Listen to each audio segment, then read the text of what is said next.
Bienvenidos a mi casa en la ciudad de Atlanta, soy Guillermo Arduino, esto es Encuentro Digital CNN. Saben que cuando hacemos notas hay dos constantes. Sobre mascotas y sobre el espacio hay una fascinación absoluta.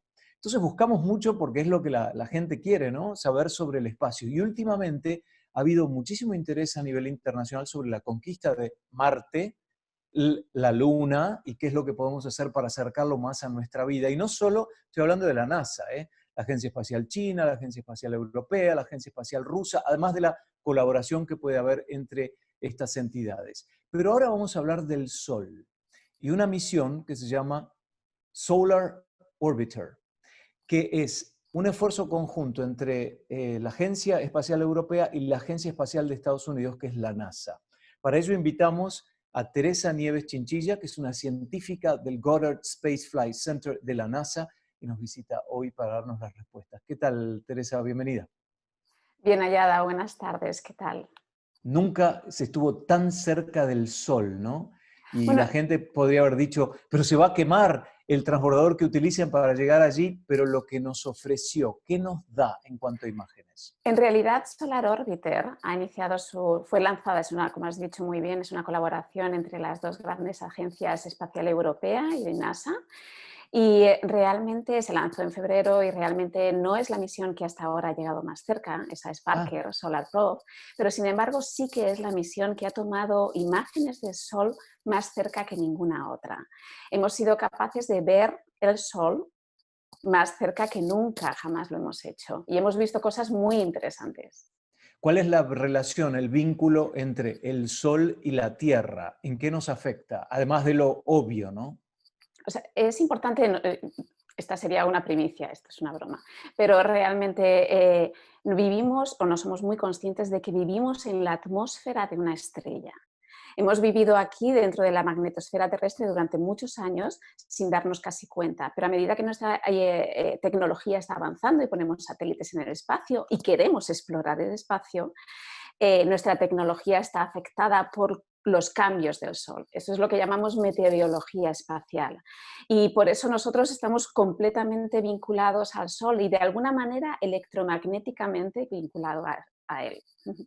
Claro, con el advenimiento de los medios de comunicación electrónicos, los teléfonos celulares, etcétera, observamos y recuerdo a lo largo de los años que si había tormentas solares podían afectar las comunicaciones celulares, cosa que hace muchos años no existían, ¿no? Entonces, estas fogatas o estas explosiones que se observan en la superficie solar, ¿cómo se propagan desde tan lejos hasta nosotros en la Tierra?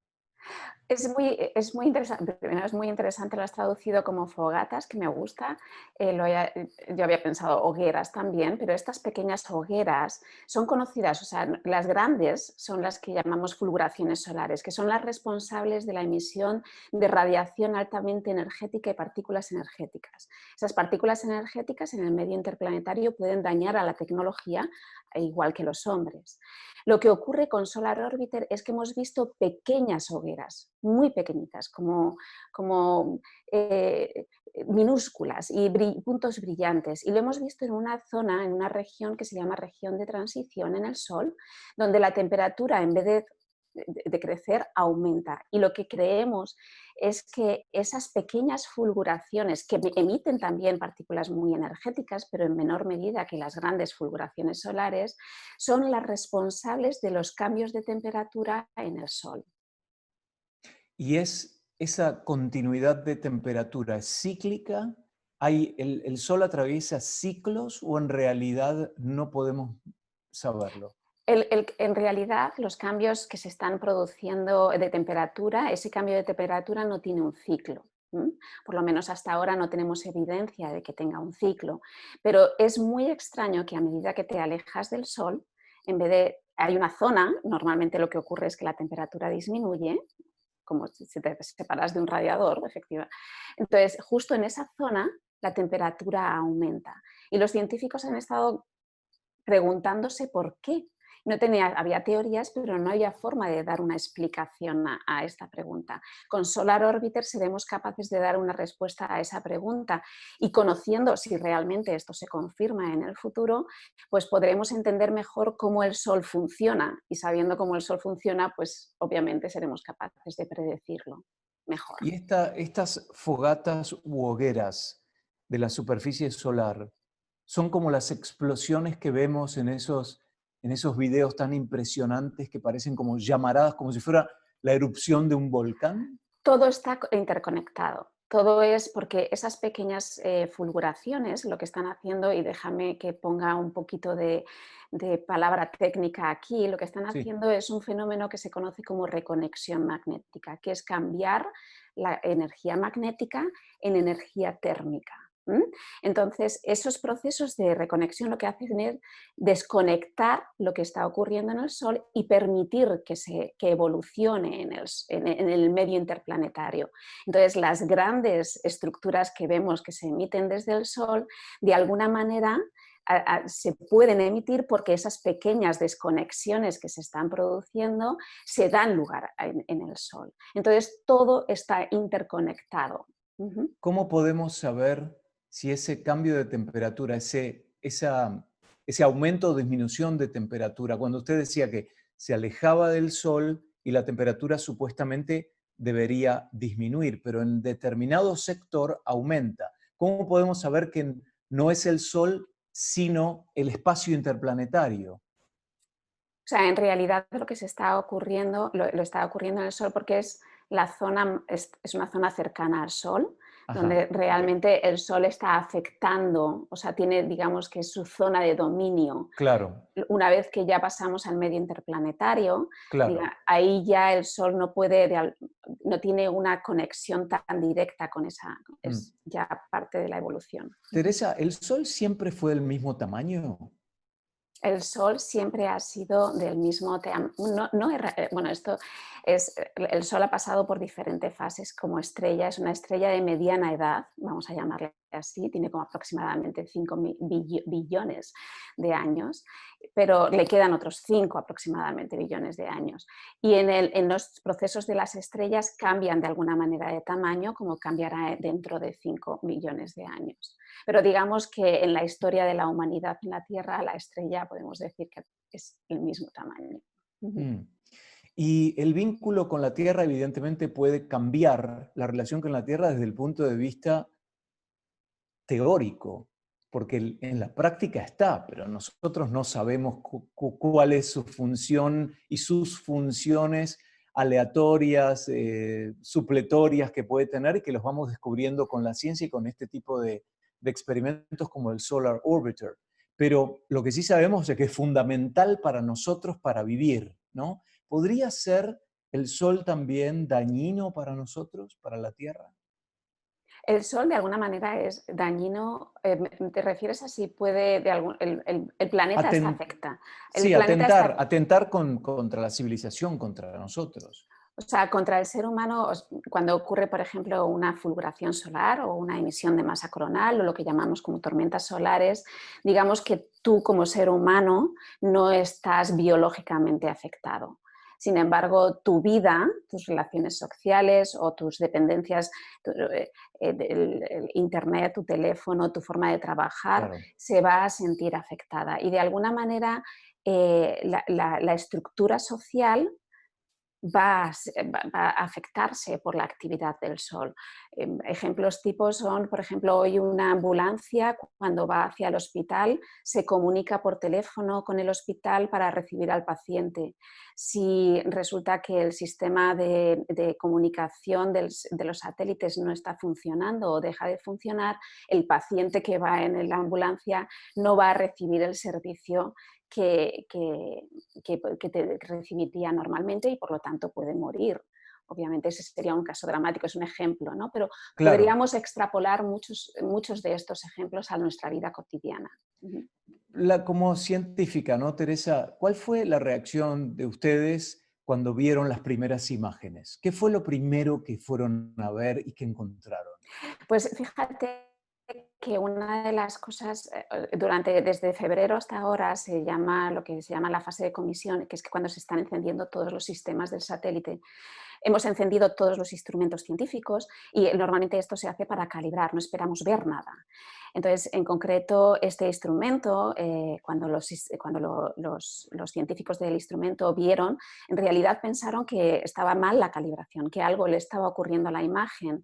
Y entonces fue después cuando calibraron y empezaron a darse cuenta de que lo que estaban viendo era algo que realmente estaba sucediendo en el Sol, lo comunicaron al proyecto y desde ahí pues, todos pues empezamos. Y desde luego toda la comunidad científica está ahora mismo, no solamente en el proyecto, sino toda la comunidad científica está tratando de dar explicación y de probar que esta hipótesis es correcta.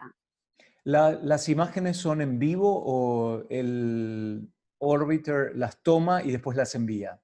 Normalmente se hacen pasadas casi todos los días y se reciben unas primeras imágenes que se llaman las preliminares, que esas las vamos a recibir más o menos a diario, pero las imágenes de verdad, las científicas, tardan un poco más y luego tardan, desde luego, hasta que los científicos se aseguran de que esos datos están lo suficientemente trabajados para ponerlos a disposición del público, normalmente tardan entre 2 o 3 meses. Yo voy a hacer una pregunta por ahí muy básica, ¿no? Pero como yo sé de televisión, yo pude ver la evolución de cómo la imagen de un punto A llega a un punto B. Primero fue con cable coaxil, tenían que conectar cables, los distintos canales de televisión y de esa forma iba llevando la señal para el destino que podía ser una ciudad mucho más lejana de origen, pero había que atravesar puntos. Después vino la comunicación satelital y las imágenes llegaban con apenas un retraso. Posteriormente, con el advenimiento de Internet, ya las cosas son muchísimo más simples y hoy estamos hablando a distancia dentro de Estados Unidos, pero con un retraso mínimo. ¿Cómo cómo se recibe una imagen? Desde un transbordador en el Sol a la Tierra a la distancia que está. Normalmente es radiofrecuencia, ¿vale? Y hay una antena, que es la antena de alta ganancia en el satélite, y hay lo que se llaman los segmentos en tierra, que en este caso está en Alemania, la antena que está recibiendo la comunicación, y dada la distancia que existe entre el satélite, y eso sí se puede ver porque en la página de Solar Orbiter, no lo he mirado hoy, no he recogido ese dato, pero lo pueden ver en la página del Solar Orbiter de la Agencia Espacial Europea, te dice exactamente el tiempo que tarda en llegar la información desde el satélite hasta Tierra. Son unos minutos en este caso porque estamos ahora mismo separados, pues si la distancia entre el Sol y la Tierra es 1, el satélite está a 1,5. Estaba viendo que el estudio en realidad por parte de la Agencia Espacial Europea y la NASA con respecto al Sol a través de Solar Orbiter es especialmente de los polos. ¿Por qué de los polos del Sol? Es muy interesante porque nosotros conocemos más o menos el comportamiento global del Sol. Todos hemos escuchado esto de los ciclos solares. Cada 11 años cambia Exacto.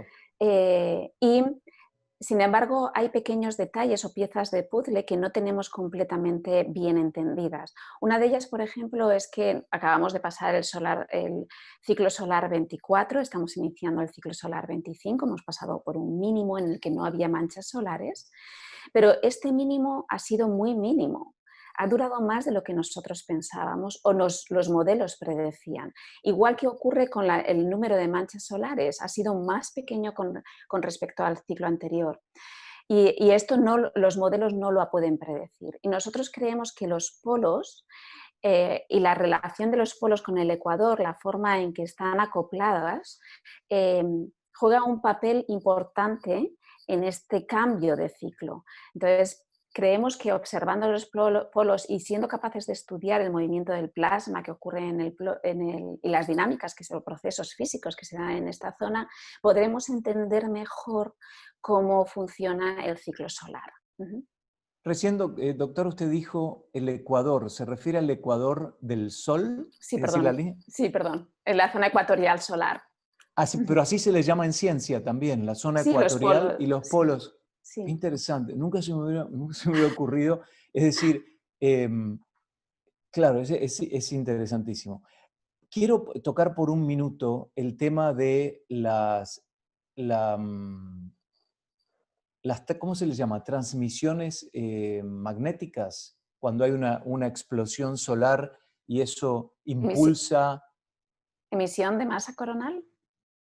Ok, la emisión de masa coronal Emisión. sufre una degradación hasta que llega a la Tierra por la distancia. ¿Se sabe eso? Porque otros planetas más cercanos a la estrella del Sol lo recibirán de otra forma si hay una graduación. Efectivamente, estas estructuras, las grandes explosiones magnéticas, las emisiones de masa coronal, dan lugar a procesos, y esta es mi área de investigación, evolucionan y cambian a Ah, medida que se propagan. Entonces, no todos los planetas de alguna manera están afectados de la misma manera. Mercurio, por ejemplo, es un planeta arrasado completamente por el Sol. por el Sol. Y lo mismo, y sin embargo, Marte está menos afectado, aunque creemos que históricamente estuvo muy afectado anteriormente.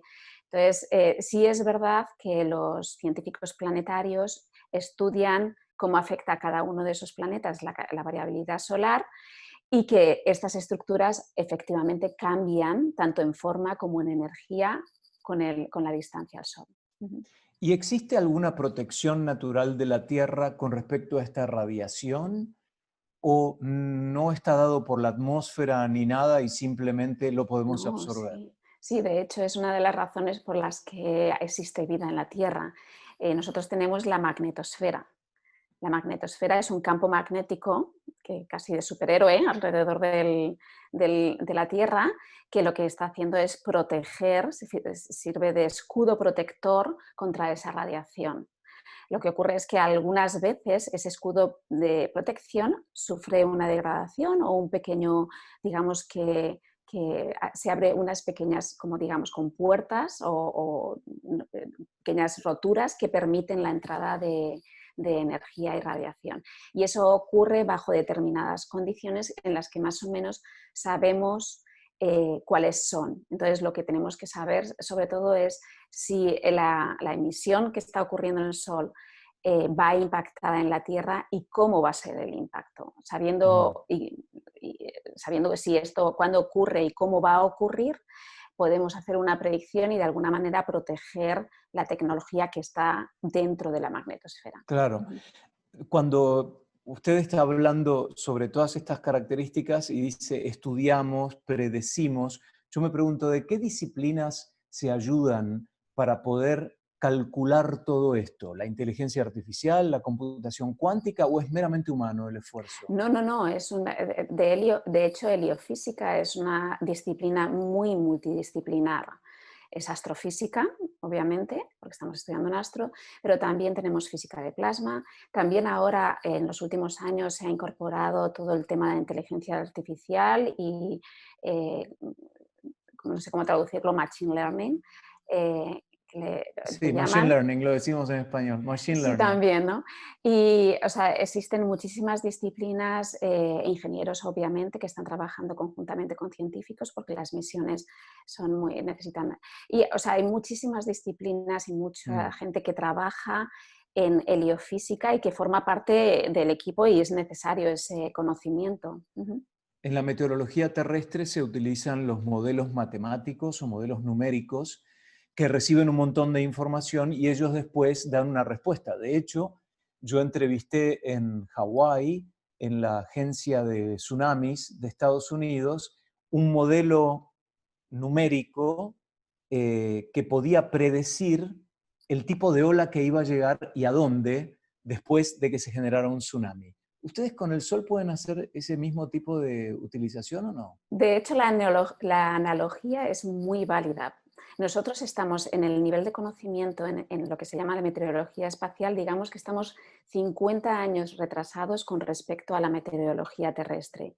Nosotros estamos avanzando en el conocimiento, obviamente utilizamos y trabajamos mucho con meteorólogos terrestres, pero digamos que en el conocimiento de cómo funciona el Sol, eh, versus cómo funcionaba la Tierra, la atmósfera de la Tierra, digamos que todavía necesitamos conocer mucho más, pero estamos utilizando los mismos modelos numéricos, estamos utilizando, o por lo Ok. menos eh, mucho el conocimiento que de la meteorología terrestre se hace para hacer meteorología espacial. Interesantísimo. Ujú. Y en cuanto a la radiación, a ver si yo tengo miedo de utilizar palabras que no sean adecuadas, pero en cuanto a la radiación a partir del sol, por ejemplo, el tema de radiación ultravioleta, radiación infrarroja y el efecto que puede tener el cuerpo tiene que ver a nosotros que estamos aquí en la Tierra con la altura. Supuestamente, si estás a 40.000 pies de altura en un avión durante muchísimo tiempo, Sí. hay estudios que están viendo qué impacto tiene en el cuerpo humano la Ujú. radiación ultravioleta eh, o la radiación solar en general, a pesar de estar adentro de un avión. Sí. ¿Qué otros rayos son los que se estudian, que genera el Sol y que impacta directamente al ser humano? O sea, casi todas las longitudes de onda que existen en el espectro de la luz se estudian en el Sol. Por eso, por ejemplo, el Solar Orbiter tiene 10 instrumentos, de los cuales 6 son telescopios. Esos 6 telescopios estudian el ultravioleta, los rayos X, el extremo, la luz visible, y dentro de esos, en los rangos que existen dentro del ultravioleta y dentro de, por ejemplo, dentro de la luz visible. Cuando salimos, y por eso es importante que tener estos satélites, porque necesitamos, dentro de la Tierra no somos capaces de ver esas longitudes de onda, solo entra la luz visible. Entonces, nosotros ponemos los telescopios fuera de la magnetosfera terrestre, fuera de la atmósfera terrestre, para poder observar en esas longitudes de onda. Ujú. ¿Y qué diferencia hay entre lo que yo hablaba y la radiación cósmica? ¿Cuál es la No, diferencia? los rayos cósmicos son rayos de muy alta energía, ¿vale? Entonces estaríamos en el rango más extremo de, de la radiación de las longitudes de onda. Más allá, en los rayos gamma, rayos X, todas esas longitudes de onda serían los rayos cósmicos. Y la razón por la que es así es porque esas son las que tienen más energía y son capaces de entrar dentro de la heliosfera. Claro, de esa corona protectora de la Tierra, ¿no? Y la Sí. pregunta final, Teresa, tiene que ver con lo que podemos esperar de los resultados del Solar Orbiter. ¿Qué porcentaje de información y conocimiento nos pueden proveer comparado con lo que hoy la NASA y la Agencia Europea saben del Sol?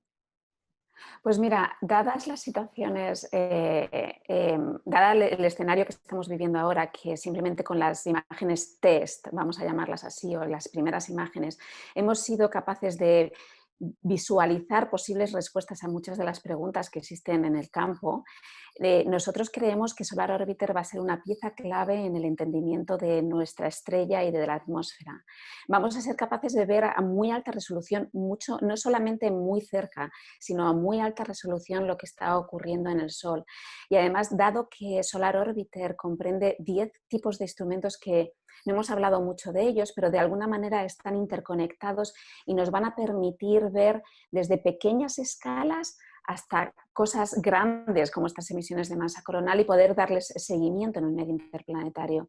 Entonces, de alguna manera, estos 10 instrumentos nos van a servir a conectar puntos, a hacer un puzzle con toda la Claro, información que en los últimos años hemos reunido, pero que de alguna claro. manera como que nos falta encajarlo. Y creemos que Articularla, exacto. articularla. Y creemos que Solar Orbiter tiene bueno, por eso dos agencias han invertido tanto esfuerzo, energía y años en construir esta misión, porque creemos que era necesario y es pieza clave para avanzar en el conocimiento de nuestra estrella. Bueno, esperemos que esta conversación haya sido como un disparador para que la gente simplemente vaya a un buscador y ponga Solar Orbiter o Solar Orbiter y ahí van a encontrar Sí. la página de la NASA, la página de EAS, European, Space Agency. ESA, European Space Agency, la Ajá. Agencia del Espacio Europea, y ahí estará toda la información. Sí, Teresa Nieves sí, Chinchilla, gracias por estos minutos para un estimularnos placer. con la astronomía que es tan, pero tan interesante y todas las ciencias que ello embarca. Gracias. Muchas gracias a vosotros. Un placer estar aquí. Y ustedes, nos vemos en el próximo encuentro digital CNN. Buen fin de semana.